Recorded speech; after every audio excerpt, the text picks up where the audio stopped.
This is a continuation of The Enchanted April by Elizabeth von Arnim, comprising chapters 16 through 18. Chapter 16. And so the second week began, and all was harmony, the arrival of Mr. Wilkins, instead of, as 3 of the party had feared, and the 4th had only been protected from fearing by her burning faith in the effect on him of San Salvatore. Disturbing such harmony as there was increased it. He fitted in. He was determined to please, and he did please. He was most amiable to his wife, not only in public, which she was used to, but in private, when he certainly wouldn't have been if he hadn't wanted to. He did want to.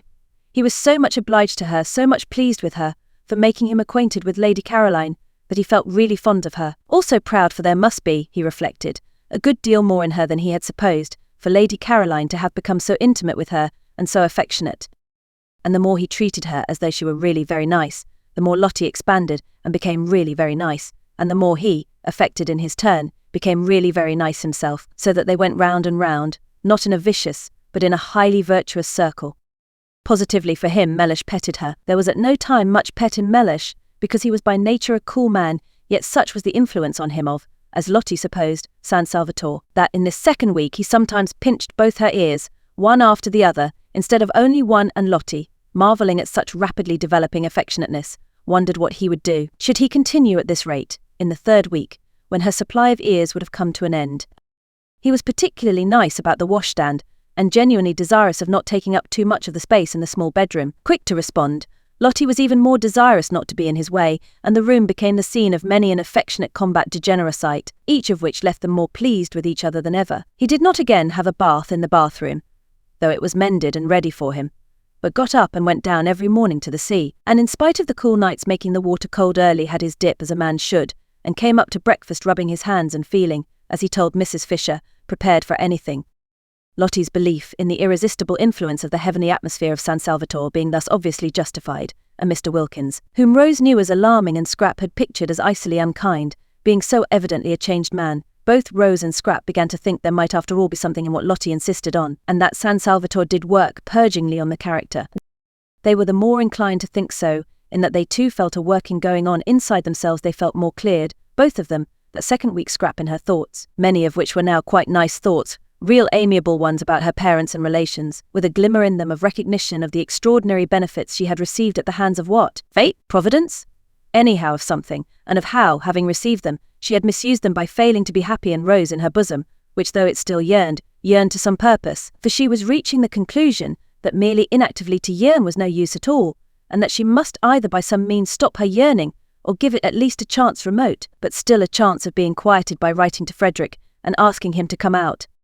If Mr. Wilkins could be changed, thought Rose, why not Frederick? How wonderful it would be, how too wonderful, if the place worked on him too, and were able to make them even a little understand each other, even a little be friends. Rose, so far had loosening and disintegration gone on in her character, now was beginning to think her obstinate straight-lacedness about his books, and her austere absorption in good works had been foolish, and perhaps even wrong. He was her husband, and she had frightened him away. She had frightened love away, precious love, and that couldn't be good. Is not Lottie right when she said the other day that nothing at all except love mattered? Nothing certainly seemed much use, unless it was built up on love.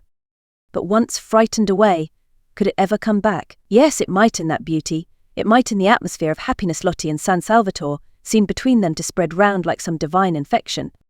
She had, however, to get him there first, and he certainly couldn't be got there if she didn't write and tell him where she was. She would write. She must write, for if she did there was at least a chance of his coming, and if she didn't there was manifestly none. And then, once here in this loveliness, with everything so soft and kind and sweet all round, it would be easier to tell him, to try and explain, to ask for something different, for at least an attempt at something different in their lives in the future, instead of the blankness of separation, the cold, oh, the cold of nothing at all but the great windiness of faith, the great bleakness of works. Why, one person in the world, one single person belonging to one, of one's very own, to talk to take care of, to love, to be interested in, was worth more than all the speeches on platforms and the compliments of chairmen in the world. It was also worth more, Rose couldn't help it, the thought would come, than all the prayers. These thoughts were not head thoughts like Scrap's, who was altogether free from yearnings, but bosom thoughts. They lodged in the bosom. It was in the bosom that Rose ached, and felt so dreadfully lonely, and when her courage failed her, as it did on most days, and it seemed impossible to write to Frederick, she would look at Mr. Wilkins and revive. There he was, a changed man. There he was, going into that small, uncomfortable room every night, that room whose proximities had been Lottie's only misgiving, and coming out of it in the morning, and Lottie coming out of it too, both of them as unclouded and as nice to each other as when they went in. And hadn't he, so critical at home, Lottie had told her, of the least thing going wrong, emerged from the bath catastrophe as untouched in spirit as Shadrach, Meshach and Abednego were untouched in body when they emerged from the fire. Miracles were happening in this place. If they could happen to Mr. Wilkins, why not to Frederick? She got up quickly. Yes, she would write. She would go and write to him at once. But suppose... She paused. Suppose he didn't answer. Suppose he didn't even answer. And she sat down again to think a little longer. In these hesitations did Rose spend most of the second week. Then there was Mrs. Fisher. Her restlessness increased that second week. It increased to such an extent that she might just as well not have had her private sitting room at all, for she could no longer sit, not for 10 minutes together could Mrs. Fisher sit, and added to the restlessness, as the days of the second week proceeded on their way, she had a curious sensation which worried her, of rising sap. She knew the feeling, because she had sometimes had it in childhood in specially swift springs, when the lilacs and the syringas seemed to rush out into blossom in a single night, but it was strange to have it again after over 50 years. She would have liked to remark on the sensation to someone, but she was ashamed. It was such an absurd sensation at her age.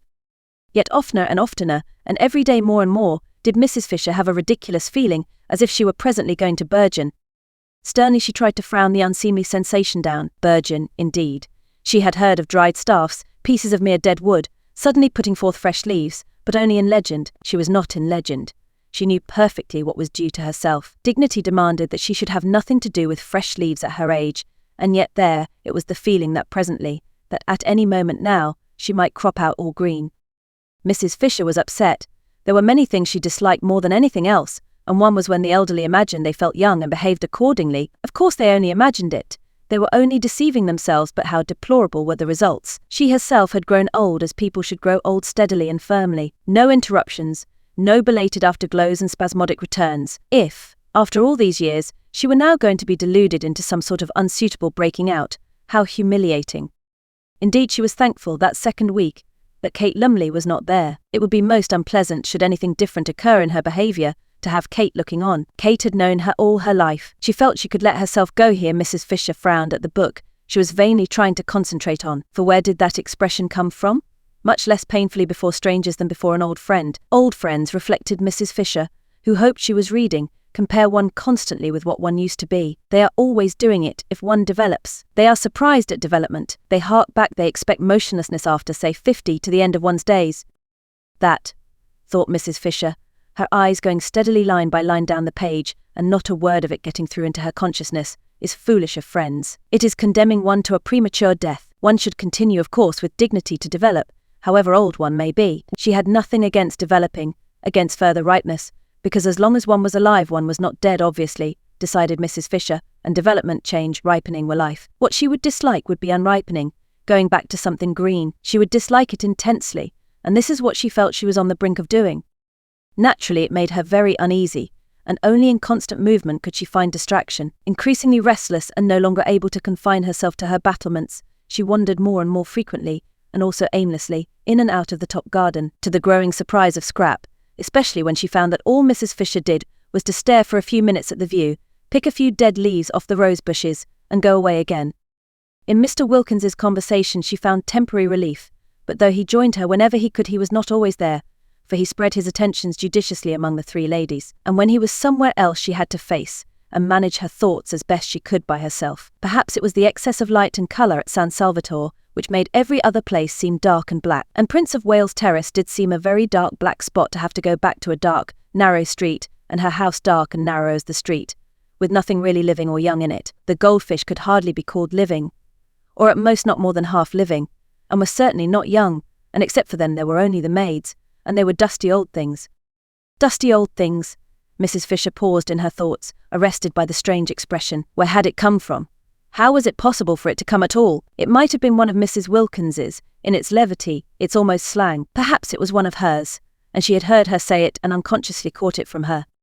If so, this was both serious and disgusting, that the foolish creature should penetrate into Mrs. Fisher's very mind and establish her personality there, the personality which was still, in spite of the harmony apparently existing between her and her intelligent husband, so alien to Mrs. Fisher's own, so far removed from what she understood and liked, and infect her with her undesirable phrases, was most disturbing. Never in her life before had such a sentence come into Mrs. Fisher's head. Never in her life before had she thought of her maids, or of anybody else, as dusty old things. Her maids were not dusty old things, they were most respectable, neat women, who were allowed the use of the bathroom every Saturday night. Elderly, certainly, but then so was she, so was her house, so was her furniture, so were her goldfish. They were all elderly, as they should be, together. But there was a great difference between being elderly and being a dusty old thing. How true it was what Ruskin said, that evil communications corrupt good manners. But did Ruskin say it? On second thought she was not sure, but it was just the sort of thing he would have said if he had said it, and in any case it was true. Merely hearing Mrs. Wilkins's evil communications at meals, she did not listen, she avoided listening, yet it was evident she had heard those communications which, in that they so often were at once vulgar, indelicate and profane, and always, she was sorry to say, laughed at by Lady Caroline, must be classed as evil, was spoiling her own mental manners. Soon she might not only think but say, how terrible that would be, if that were the form her breaking out was going to take, the form of unseemly speech. Mrs. Fisher was afraid she would hardly with any degree of composure be able to bear it. At this stage Mrs. Fisher wished more than ever that she were able to talk over her strange feelings with someone who would understand. There was, however, no one who would understand except Mrs. Wilkins herself. She would know at once, Mrs. Fisher was sure, what she felt like. But this was impossible. It would be as abject as begging the very microbe that was infecting one for protection against its disease. She continued, accordingly, to bear her sensations in silence, and was driven by them into that frequent aimless appearing in the top garden, which presently roused even Scrap's attention. Scrap had noticed it, and vaguely wondered at it. For some time before Mr. Wilkins inquired of her one morning, as he arranged her cushions for her, he had established the daily assisting of Lady Caroline into her chair as his special privilege, whether there was anything the matter with Mrs. Fisher. At that moment Mrs. Fisher was standing by the eastern parapet, shading her eyes and carefully scrutinizing the distant white houses of Mezzago. They could see her through the branches of the daphnes. "I don't know," said Scrap. "She is a lady, I take it," said Mr. Wilkins, who would be unlikely to have anything on her mind. "I should imagine so," said Scrap, smiling. "If she has, and her restlessness appears to suggest it, I should be more than glad to assist her with advice. I am sure you would be most kind. Of course she has her own legal adviser, but he is not on the spot. I am, and a lawyer on the spot," said Mr. Wilkins, who endeavoured to make his conversation when he talked to Lady Caroline light, aware that one must be light with young ladies, is worth two in we won't be ordinary and complete the proverb, but say London. "You should ask her. Ask her if she needs assistance. Would you advise it? Would it not be a little delicate to touch on such a question, the question whether or no a lady has something on her mind? Perhaps she will tell you if you go and talk to her. I think it must be lonely to be Mrs. Fisher." "You are all thoughtfulness and consideration," declared Mr. Wilkins, wishing, for the first time in his life, that he were a foreigner, so that he might respectfully kiss her hand on withdrawing to go obediently and relieve Mrs. Fisher's loneliness. It was wonderful what a variety of exits from her corner Scrap contrived for Mr. Wilkins. Each morning she found a different one which sent him off pleased after he had arranged her cushions for her. She allowed him to arrange the cushions because she instantly had discovered, the very first 5 minutes of the very first evening, that her fears lest he should cling to her and stare in dreadful admiration were baseless. Mr. Wilkins did not admire like that. It was not only she instinctively felt, not in him, but if it had been he would not have dared to in her case. He was all respectfulness. She could direct his movements in regard to herself with the raising of an eyelash. His one concern was to obey. She had been prepared to like him if he would only be so obliging as not to admire her, and she did like him. She did not forget his moving defencelessness the first morning in his towel, and he amused her, and he was kind to Lottie. It is true she liked him most when he wasn't there, but then she usually liked everybody most when they weren't there. Certainly he did seem to be one of those men, rare in her experience, who never looked at a woman from the predatory angle. The comfort of this, the simplification it brought into the relations of the party, was immense. From this point of view Mr. Wilkins was simply ideal. He was unique and precious. Whenever she thought of him, and was perhaps inclined to dwell on the aspects of him that were a little boring, she remembered this and murmured, "But what a treasure!" Indeed, it was Mr. Wilkins's one aim during his stay at San Salvatore to be a treasure. At all costs the three ladies who were not his wife must like him and trust him. Then presently, when trouble arose in their lives, and in what lives did not trouble sooner or later arise, they would recollect how reliable he was, and how sympathetic, and turn to him for advice. Ladies with something on their minds were exactly what he wanted. Lady Caroline, he judged, had nothing on hers at the moment, but so much beauty, for he could not but see what was evident, must have had its difficulties in the past, and would have more of them before it had done. In the past he had not been at hand, in the future he hoped to be. And meanwhile the behaviour of Mrs. Fisher, the next in importance of the ladies from the professional point of view, showed definite promise. It was almost certain that Mrs. Fisher had something on her mind. He had been observing her attentively, and it was almost certain. With the third, with Mrs. Arbuthnot, he had up to this made least headway, for she was so very retiring and quiet. But might not this very retiringness, this tendency to avoid the others and spend her time alone, indicate that she too was troubled? If so, he was her man. He would cultivate her, he would follow her, and sit with her, and encourage her to tell him about herself. Arbuthnot, he understood from Lottie, was a British Museum official, nothing specially important at present, but Mr. Wilkins regarded it as his business to know all sorts and kinds. Besides, there was promotion. Arbuthnot, promoted, might become very much worthwhile. As for Lottie, she was charming. She really had all the qualities he had credited her with during his courtship, and they had been, it appeared, merely in abeyance since. His early impressions of her were now being endorsed by the affection and even admiration Lady Caroline showed for her. Lady Caroline Dester was the last person, he was sure, to be mistaken on such a subject. Her knowledge of the world, her constant association with only the best, must make her quite unerring. Lottie was evidently, then, that which before marriage he had believed her to be. She was valuable. She certainly had been most valuable in introducing him to Lady Caroline and Mrs. Fisher. A man in his profession could be immensely helped by a clever and attractive wife. Why had she not been attractive sooner? Why this sudden flowering? Mr. Wilkins began too to believe there was something peculiar, as Lottie had almost at once informed him, in the atmosphere of San Salvatore. It promoted expansion. It brought out dormant qualities, and feeling more and more pleased, and even charmed by his wife, and very content with the progress he was making with the two others, and hopeful of progress to be made with the retiring third, Mr. Wilkins could not remember ever having had such an agreeable holiday. The only thing that might perhaps be bettered was the way they would call him Mr. Wilkins. Nobody said Mr. Mellish Wilkins, yet he had introduced himself to Lady Caroline. He flinched a little on remembering the circumstances as Mellish Wilkins. Still, this was a small matter, not enough to worry about. He would be foolish if in such a place and such society he worried about anything. He was not even worrying about what the holiday was costing, and had made up his mind to pay not only his own expenses but his wife's as well, and surprise her at the end by presenting her with her nest egg as intact as when she started, and just the knowledge that he was preparing a happy surprise for her made him feel warmer than ever towards her. In fact, Mr. Wilkins, who had begun by being consciously and according to plan on his best behaviour, remained on it unconsciously, and with no effort at all. And meanwhile the beautiful golden days were dropping gently from the second week one by one, equal in beauty with those of the first, and the scent of beanfields in flower on the hillside behind the village came across to San Salvatore whenever the air moved. In the garden that second week the poet's-eyed narcissus disappeared out the long grass at the edge of the zigzag path, and wild gladiolus, slender and rose-coloured, came in their stead. White pinks bloomed in the borders, filling the whole place with their smoky sweet smell, and a bush nobody had noticed burst into glory and fragrance, and it was a purple lilac bush. Such a jumble of spring and summer was not to be believed in, except by those who dwelt in those gardens. Everything seemed to be out together, all the things crowded into 1 month, which in England are spread penuriously over 6.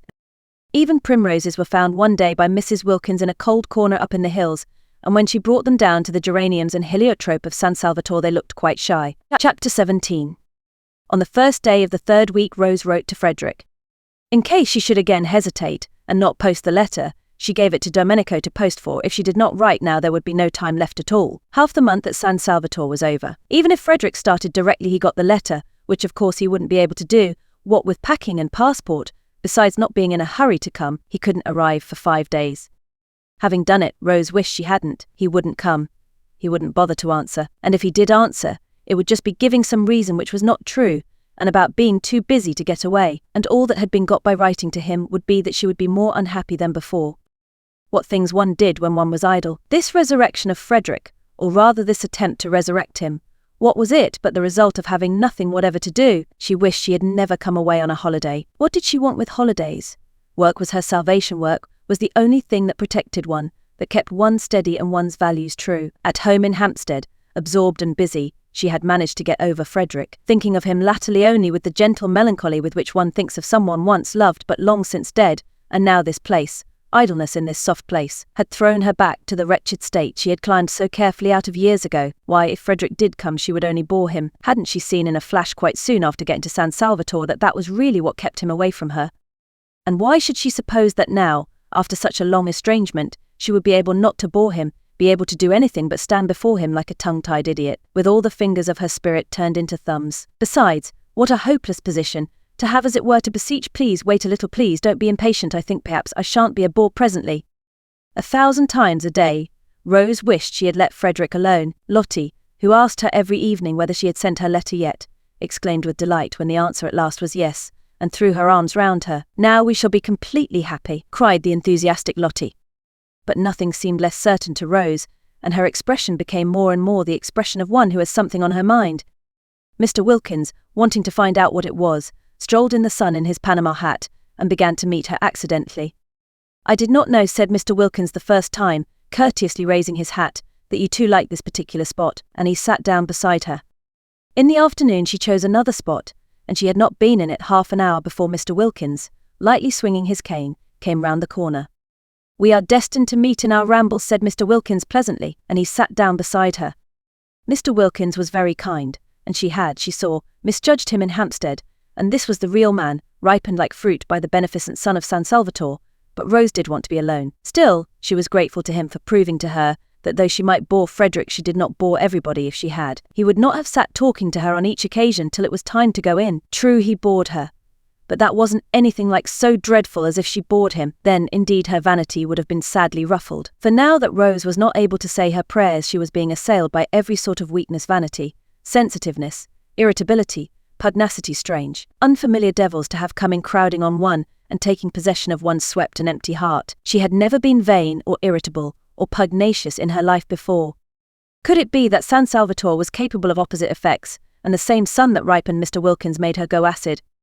The next morning, so as to be sure of being alone, she went down, while Mr. Wilkins was still lingering pleasantly with Mrs. Fisher over breakfast, to the rocks by the water's edge where she and Lottie had sat the first day. Frederick by now had got her letter. Today, if he were like Mr. Wilkins, she might get a telegram from him. She tried to silence the absurd hope by jeering at it. Yet if Mr. Wilkins had telegraphed, why not Frederick? The spell of San Salvatore lurked even, it seemed, in notepaper. Lottie had not dreamed of getting a telegram, and when she came in at lunchtime there it was. It would be too wonderful if when she went back at lunchtime she found one there for her too. Rose clasped her hands tight round her knees. How passionately she longed to be important to somebody again, not important on platforms, not important as an asset in an organization, but privately important, just to one other person, quite privately, nobody else to know or notice. It didn't seem much to ask in a world so crowded with people, just to have one of them, only one out of all the millions, to oneself, somebody who needed one, who thought of one, who was eager to come to one. Oh, how dreadfully one wanted to be precious. All the morning she sat beneath the pine tree by the sea. Nobody came near her.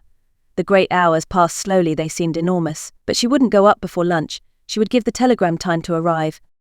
That day Scrap, egged on by Lottie's persuasions, and also thinking that perhaps she had sat long enough, had arisen from her chair and cushions and gone off with Lottie and sandwiches up into the hills till evening. Mr. Wilkins, who wished to go with them, stayed on Lady Caroline's advice with Mrs. Fisher, in order to cheer her solitude, and though he left off cheering her about 11 to go and look for Mrs. Arbuthnot, so as for a space to cheer her too, thus dividing himself impartially between these solitary ladies, he came back again, presently mopping his forehead, and continued with Mrs. Fisher, where he had left off, for this time Mrs. Arbuthnot had hidden successfully. There was a telegram too, for her, he noticed when he came in. Pity he did not know where she was.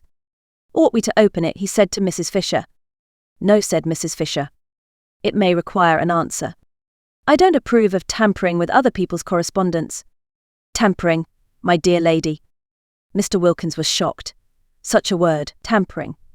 He had the greatest possible esteem for Mrs. Fisher, but he did at times find her a little difficult. She liked him, he was sure, and she was in a fair way, he felt, to become a client, but he feared she would be a headstrong and secretive client. She was certainly secretive, for though he had been skillful and sympathetic for a whole week, she had as yet given him no inkling of what was so evidently worrying her.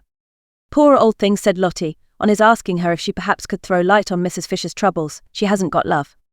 Love, Mr. Wilkins could only echo, genuinely scandalized, but surely, my dear, at her age. Any love, said Lottie. That very morning he had asked his wife, for he now sought and respected her opinion, if she could tell him what was the matter with Mrs. Arbuthnot, for she too, though he had done his best to thaw her into confidences, had remained persistently retiring. She wants her husband, said Lottie. Said Mr. Wilkins, a new light shed on Mrs. Arbuthnot's shy and modest melancholy, and he added, very proper. And Lottie said, smiling at him, one does. And Mr. Wilkins said, smiling at her, does one. And Lottie said, smiling at him, of course. And Mr. Wilkins, much pleased with her, though it was still quite early in the day, a time when caresses are sluggish, pinched her ear. Just before 12:30, Rose came slowly up through the pergola, and between the camellias ranged on either side of the old stone steps, the rivulets of periwinkles that flowed down them when first she arrived were gone, and now there were these bushes, incredibly rosetted, pink, white, red, striped. She fingered and smelt them one after the other, so as not to get to her disappointment too quickly. As long as she hadn't seen for herself, seen the table in the hall quite empty except for its bowl of flowers, she still could hope. She still could have the joy of imagining the telegram lying on it waiting for her. But there is no smell in a camellia, as Mr. Wilkins, who was standing in the doorway on the lookout for her, and knew what was necessary in horticulture, reminded her.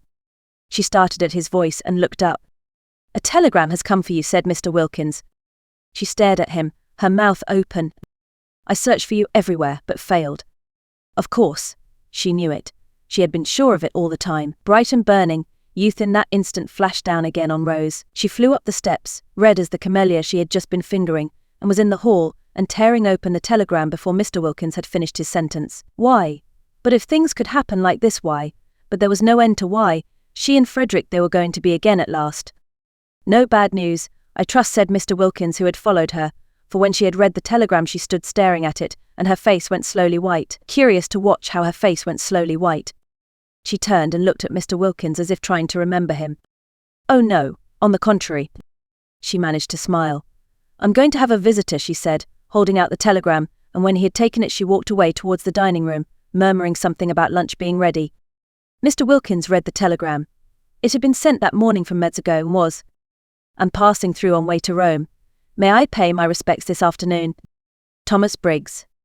Why should such a telegram make the interesting lady turn pale? For her pallor on reading it had been so striking as to convince Mr. Wilkins she was receiving a blow. "Who is Thomas Briggs?" he asked, following her into the dining room. She looked at him vaguely. "Who is?" she repeated, getting her thoughts together again. "Thomas Briggs." "Oh, yes, he is the owner. This is his house. He is very nice. He is coming this afternoon." Thomas Briggs was at that very moment coming. He was jogging along the road between Mezzago and Castagneto in a fly, sincerely hoping that the dark-eyed lady would grasp that all he wanted was to see her, and not at all to see if his house was still there. He felt that an owner of delicacy did not intrude on a tenant, but he had been thinking so much of her since that day, Rose Arbuthnot. Such a pretty name, and such a pretty creature, mild, milky, mothery in the best sense being that she wasn't his mother, and couldn't have been if she had tried, for parents were the only things impossible to have younger than oneself. Also, he was passing so near. It seemed absurd not just to look in and see if she were comfortable. He longed to see her in his house. He longed to see it as her background, to see her sitting in his chairs, drinking out of his cups, using all his things. Did she put the big crimson brocade cushion in the drawing room, behind her little dark head? Her hair and the whiteness of her skin would look lovely against it. Had she seen the portrait of herself on the stairs? He wondered if she liked it. He would explain it to her. If she didn't paint, and she had said nothing to suggest it, she wouldn't perhaps notice how exactly the moulding of the eyebrows and the slight hollow of the cheek. He told the fly to wait in Castagneto, and crossed the piazza, hailed by children and dogs, who all knew him and sprang up suddenly from nowhere, and walking quickly up the zigzag path. For he was an active young man, not much more than 30, he pulled the ancient chain that rang the bell, and waited decorously on the proper side of the open door to be allowed to come in. At the sight of him, Francesca flung up every bit of her that would fling up eyebrows, eyelids, and hands, and volubly assured him that all was in perfect order, and that she was doing her duty. Of course," said Briggs, cutting her short. "No one doubts it." And he asked her to take in his card to her mistress. "Which mistress?" asked Francesca. "Which mistress?"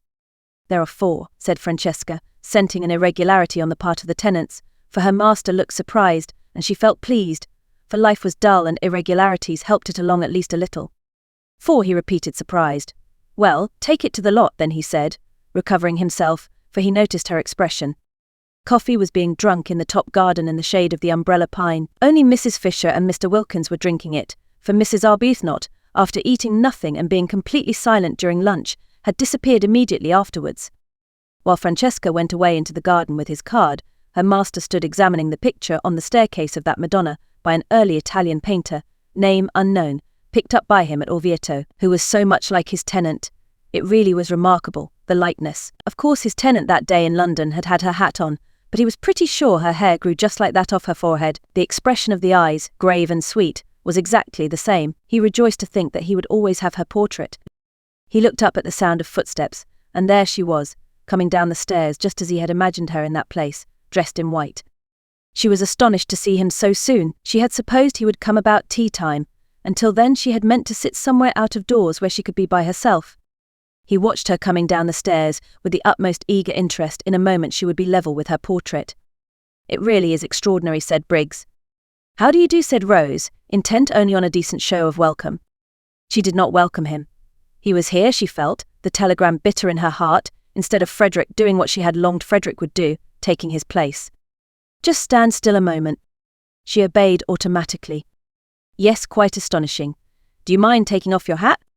Rose, surprised, took it off obediently. "Yes, I thought so. I just wanted to make sure. And look, have you noticed?"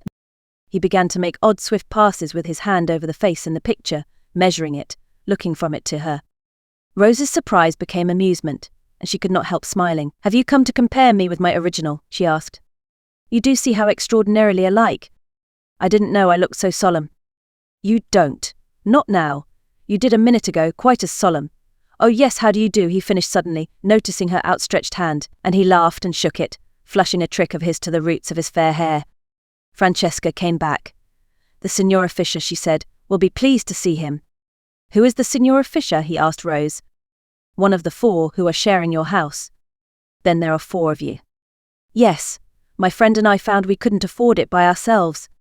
"Oh, I say," began Briggs in confusion, for he would best have liked Rose Arbuthnot, pretty name, not to have to afford anything, but to stay at San Salvatore as long as she liked as his guest. "Mrs. Fisher is having coffee in the top garden," said Rose. "I'll take you to her and introduce you." "I don't want to go. You've got your hat on, so you were going for a walk. Mayn't I come too? I'd immensely like being shown round by you." "But Mrs. Fisher is waiting for you." "Won't she keep?" "Yes," said Rose, with the smile that had so much attracted him the first day. "I think she will keep quite well till tea." "Do you speak Italian?" "No," said Rose. "Why?"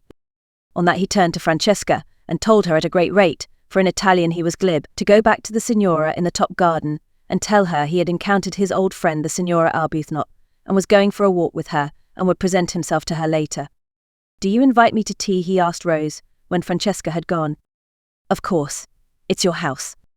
"It isn't. It's yours." "Till Monday week," she smiled.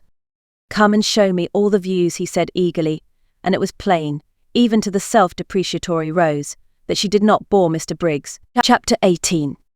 They had a very pleasant walk, with a great deal of sitting down in warm, pine-fragrant corners, and if anything could have helped Rose to recover from the bitter disappointment of the morning, it would have been the company and conversation of Mr. Briggs. He did help her to recover, and the same process took place as that which Lottie had undergone with her husband, and the more Mr. Briggs thought Rose charming, the more charming she became. Briggs was a man incapable of concealments, who never lost time if he could help it. They had not got to the end of the headland where the lighthouse is. Briggs asked her to show him the lighthouse, because the path to it, he knew, was wide enough for 2 to walk abreast, and fairly level before he had told her of the impression she had made on him in London. Since even the most religious, sober women like to know they have made an impression, particularly the kind that has nothing to do with character or merits, Rose was pleased. Being pleased, she smiled. Smiling, she was more attractive than ever. Colour came into her cheeks, and brightness into her eyes. She heard herself saying things that really sounded quite interesting and even amusing. If Frederick were listening now, she thought, perhaps he would see that she couldn't after all be such a hopeless bore, for here was a man, nice-looking, young, and surely clever. He seemed clever, and she hoped he was, for then the compliment would be still greater, who was evidently quite happy to spend the afternoon just talking to her. And indeed Mr. Briggs seemed very much interested. He wanted to hear all about everything she had been doing from the moment she got there. He asked her if she had seen this, that, and the other in the house, what she liked best, which room she had, if she were comfortable, if Francesca was behaving, if Domenico took care of her, and whether she didn't enjoy using the yellow sitting room, the one that got all the sun, and looked out towards Genoa. Rose was ashamed how little she had noticed in the house, and how few of the things he spoke of as curious or beautiful in it she had even seen. Swamped in thoughts of Frederick, she appeared to have lived in San Salvatore blindly, and more than half the time had gone, and what had been the good of it? She might just as well have been sitting hankering on Hampstead Heath. No, she mightn't. Through all her hankering she had been conscious that she was at least in the very heart of beauty, and indeed it was this beauty, this longing to share it, that had first started her off hankering. Mr. Briggs, however, was too much alive for her to be able to spare any attention at this moment for Frederick, and she praised the servants in answer to his questions, and praised the yellow sitting room without telling him she had only been in it once, and then was ignominiously ejected. And she told him she knew hardly anything about art and curiosities, but thought perhaps if somebody would tell her about them she would know more. And she said she had spent every day since her arrival out of doors, because out of doors there was so very wonderful and different from anything she had ever seen. Briggs walked by her side along his paths that were yet so happily for the moment her paths, and felt all the innocent glows of family life. He was an orphan and an only child, and had a warm domestic disposition. He would have adored a sister and spoilt a mother, and was beginning at this time to think of marrying, for though he had been very happy with his various loves, each of whom, contrary to the usual experience, turned ultimately into his devoted friend, he was fond of children, and thought he had perhaps now got to the age of settling, if he did not wish to be too old by the time his eldest son was 20. San Salvatore had latterly seemed a little forlorn. He fancied it echoed when he walked about it. He had felt lonely there, so lonely that he had preferred this year to miss out a spring and let it. It wanted a wife in it. It wanted that final touch of warmth and beauty, for he never thought of his wife except in terms of warmth and beauty. She would of course be beautiful and kind. It amused him how much in love with this vague wife he was already. At such a rate was he making friends with the lady with the sweet name, as he walked along the path towards the lighthouse, that he was sure presently he would be telling her everything about himself and his past doings and his future hopes, and the thought of such a swiftly developing confidence made him laugh. "Why are you laughing?" she asked, looking at him and smiling. "It's so like coming home," he said. "But it is coming home for you to come here. I mean really like coming home. To one's family. I never had a family. I'm an orphan." "Oh, you said Rose with the proper sympathy. I hope you've not been one very long." "No, I mean I hope you've been one very long." "No, I don't know what I mean, except that I'm sorry." He laughed again. "Oh, I'm used to it. I haven't anybody. No sisters or brothers." "Then you're an only child," she observed intelligently. "Yes. And there's something about you that's exactly my idea of a family." She was amused. "So cosy," he said, looking at her and searching for a word. "You wouldn't think so if you saw my house in Hampstead," she said, a vision of that austere and hard-seated dwelling presenting itself to her mind, with nothing soft in it except the shunned and neglected Du Barry sofa. No wonder, she thought, for a moment clear-brained, that Frederick avoided it. There was nothing cosy about his family. "I don't believe any place you lived in could be anything but exactly like you," he said. "You're not going to pretend San Salvatore is like me." "Indeed, I do pretend it. Surely you admit that it is beautiful." He said several things like that. She enjoyed her walk. She could not recollect any walk so pleasant since her courting days. She came back to tea, bringing Mr. Briggs, and looking quite different, Mr. Wilkins noticed, from what she had looked till then. Trouble here, thought Mr. Wilkins, mentally rubbing his professional hands. He could see himself being called in presently to advise. On the one hand there was Arbuthnot, on the other hand here was Briggs. Trouble brewing, trouble sooner or later. But why had Briggs's telegram acted on the lady like a blow? If she had turned pale from excess of joy, then trouble was nearer than he had supposed. She was not pale now, she was more like her name than he had yet seen her. Well, he was the man for trouble. He regretted, of course, that people should get into it, but being in he was their man. And Mr. Wilkins, invigorated by these thoughts, his career being very precious to him, proceeded to assist in doing the honours to Mr. Briggs, both in his quality of sharer in the temporary ownership of San Salvatore and of probable helper out of difficulties, with great hospitality, and pointed out the various features of the place to him, and led him to the parapet and showed him mezzago across the bay. Mrs. Fisher, too, was gracious. This was this young man's house. He was a man of property. She liked property, and she liked men of property. Also there seemed a peculiar merit in being a man of property so young. Inheritance, of course, and inheritance was more respectable than acquisition. It did indicate fathers, and in an age where most people appeared neither to have them, nor to want them, she liked this too. Accordingly it was a pleasant meal, with everybody amiable and pleased. Briggs thought Mrs. Fisher a dear old lady, and showed he thought so, and again the magic worked, and she became a dear old lady. She developed benignity with him, and a kind of benignity which was almost playful actually before tea was over, including in some observation she made him the words "my dear boy." Strange words in Mrs. Fisher's mouth. It is doubtful whether in her life she had used them before. Rose was astonished. How nice people really were. When would she leave off making mistakes about them? She hadn't suspected this side of Mrs. Fisher, and she began to wonder whether those other sides of her, with which alone she was acquainted, had not perhaps after all been the effect of her own militant and irritating behaviour. Probably they were. How horrid, then, she must have been. She felt very penitent when she saw Mrs. Fisher beneath her eyes blossoming out into real amiability, the moment someone came along who was charming to her, and she could have sunk into the ground with shame when Mrs. Fisher presently laughed, and she realized by the shock it gave her that the sound was entirely new. Not once before had she or anyone else there heard Mrs. Fisher laugh. What an indictment of the lot of them, for they had all laughed, the others, some more and some less at one time or another, since their arrival, and only Mrs. Fisher had not. Clearly, since she could enjoy herself as she was now enjoying herself, she had not enjoyed herself before. Nobody had cared whether she did or not, except perhaps Lottie. Yes, Lottie had cared, and had wanted her to be happy. But Lottie seemed to produce a bad effect on Mrs. Fisher, while as for Rose herself, she had never been with her for 5 minutes without really wanting, to provoke and oppose her. How very horrid she had been. She had behaved unpardonably. Her penitence showed itself in a shy and deferential solicitude towards Mrs. Fisher, which made the observant Briggs think her still more angelic, and wish for a moment that he were an old lady himself, in order to be behaved to by Rose Arbuthnot just like that. There was evidently no end, he thought, to the things she could do sweetly. He would even not mind taking medicine, really nasty medicine, if it were Rose Arbuthnot bending over him with the dose. She felt his bright blue eyes, the brighter because he was so sunburnt, fixed on her with a twinkle in them, and smiling asked him what he was thinking about. But he couldn't very well tell her that, he said, and added, some day. Trouble, thought Mr. Wilkins at this, again mentally rubbing his hands. Well, I'm their man. I'm sure, said Mrs. Fisher benignly, you have no thoughts we may not hear. I'm sure, said Briggs, I would be telling you every one of my secrets in a week. You would be telling somebody very safe, then said Mrs. Fisher benevolently. Just such a son would she have liked to have had. And in return she went on, I dare say I would tell you mine. Ah no, said Mr. Wilkins, adapting himself to this tone of easy badinage. I must protest, I have a prior claim. I am the older friend. I have known Mrs. Fisher 10 days, and you, Briggs, have not yet known her one. I assert my right to be told her secrets first, that is, he added, bowing gallantly, if she has any which I beg leave to doubt.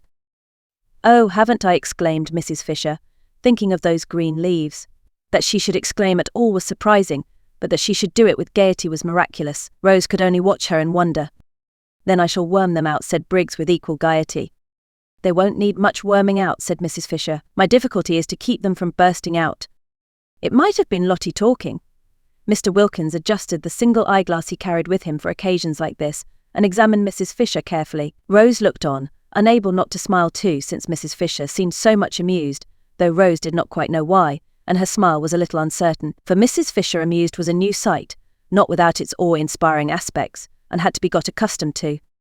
What Mrs. Fisher was thinking was how much surprised they would be if she told them of her very odd and exciting sensation of going to come out all over buds. They would think she was an extremely silly old woman, and so would she have thought as lately as 2 days ago, but the bud idea was becoming familiar to her. She was more at privoise now, as dear Matthew Arnold used to say, and though it would undoubtedly be best if one's appearance and sensations matched, yet supposing they did not, and one couldn't have everything, was it not better to feel young somewhere rather than old everywhere? Time enough to be old everywhere again, inside as well as out, when she got back to her sarcophagus in Prince of Wales Terrace.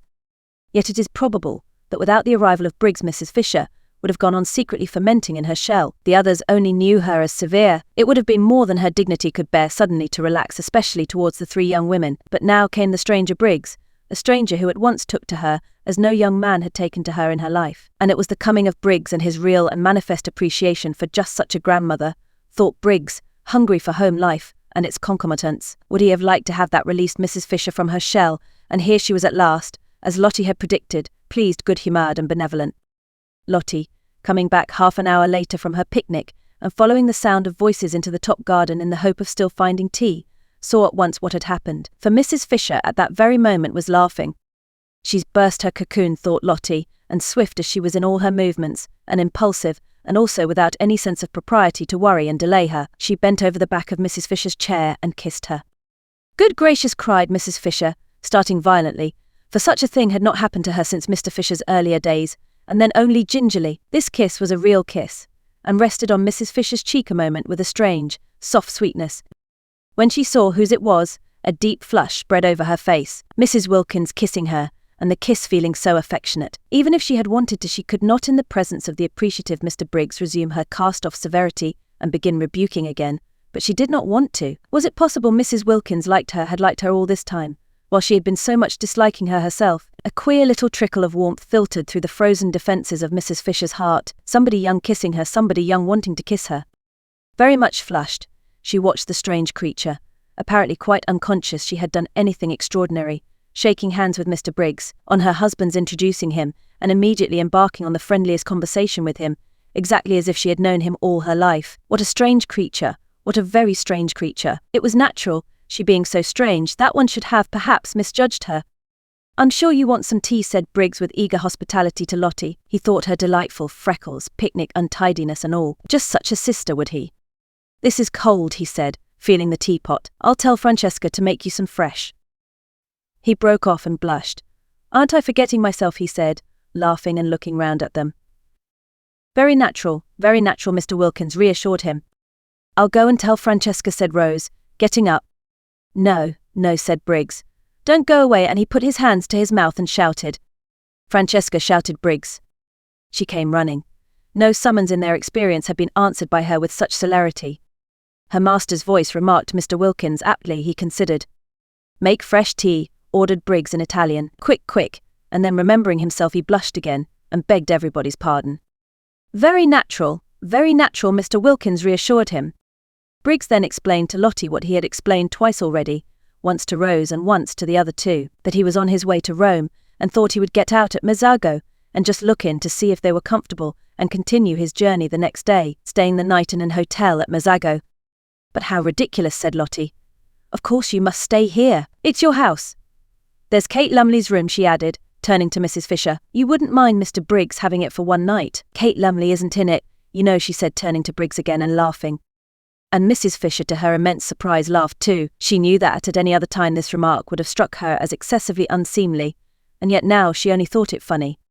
No, indeed, she assured Briggs, Kate Lumley was not in that room, very fortunately, for she was an excessively wide person, and the room was excessively narrow. Kate Lumley might get into it, but that was about all. Once in, she would fit it so tightly that probably she would never be able to get out again. It was entirely at Mr. Briggs's disposal, and she hoped he would do nothing so absurd as go to an hotel, the owner of the whole place. Rose listened to this speech wide-eyed with amazement. Mrs. Fisher laughed very much as she made it. Lottie laughed very much too, and at the end of it bent down and kissed her several times. "So you see, my dear boy," said Mrs. Fisher, "you must stay here and give us all a great deal of pleasure." "A great deal indeed," corroborated Mr. Wilkins heartily. "A very great deal," repeated Mrs. Fisher, looking exactly like a pleased mother. "Do," said Rose, on Briggs's turning inquiringly to her. "How kind of you all," he said, his face broad with smiles. "I'd love to be a guest here. What a new sensation, and with three such." He broke off and looked round. "I say," he asked, "oughtn't I to have a fourth hostess? Francesca said she had 4 mistresses." "Yes, there's Lady Caroline," said Lottie. "Then hadn't we better find out first if she invites me too?" "Oh, but she sure," began Lottie. "The daughter of the Droitwiches," Briggs said Mr. Wilkins, "is not likely to be wanting in the proper hospitable impulses." The daughter of the repeated Briggs, but he stopped dead, for there in the doorway was the daughter of the Droitwiches herself, or rather, coming towards him out of the dark doorway into the brightness of the sunset, was that which he had not in his life yet seen but only dreamed of, his ideal of absolute loveliness. This concludes the 6th part, of 7 total, of The Enchanted April, by Elizabeth von Arnim, produced by Best Audio Books for free.